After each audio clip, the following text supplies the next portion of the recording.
దీర్ఘకాలంగా ఏపీ టూరిజంలో పనిచేస్తున్న గిరిజన కాంట్రాక్ట్ కార్మికులకు ప్రమోషన్లు ఇవ్వాలని tourism workers and employees union ఆధ్వర్యంలో కార్మికులు ఆందోళనకు దిగారు. అరకులోయ మండలంలోని హరిత వ్యాలీ రిసార్ట్స్ వద్ద కార్మికులు ధర్నా చేపట్టారు.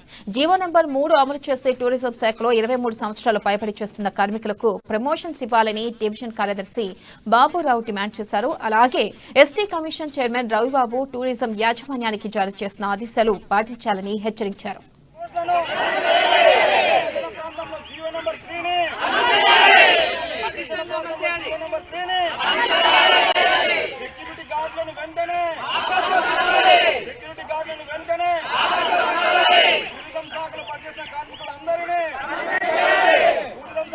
నేను కాంట్రాక్ట్ ఎంప్లాయీస్ని ఈరోజు మేము ఈ యొక్క నిరసన చేయడానికి ముఖ్య కారణం ఏంటంటే 2022 9వ నెల 14వ తారీఖు మన ఎస్టీ కమిటీ చైర్మన్ గారు సమక్షంలో రివ్యూ మీటింగ్ చేయడం జరిగింది. మన ఎస్టీ కమిటీ చైర్మన్ గారు గిరిజన ప్రాంతంలో రూల్ ఆఫ్ రిజర్వేషన్ పక్కగా అమలు చేయాలి, గిరిజన ప్రాంతంలో గిరిజనులు ఉండాలి, అన్ని కేటగిరీ పోస్టులు గిరిజనులతో భర్తీ చేయాలని మన ఎస్టీ కమిటీ చైర్మన్ గారు చెప్పినా ఒక ఎస్టీ కమిటీ చైర్మన్ గారు మాట కూడా లెక్క చేయకుండా మన టూరిజం ఉన్నతాధికారులు ఇష్టాసరంగా ఇప్పుడు న్యూ రిక్రూట్మెంట్ చేయడం జరుగుతుంది.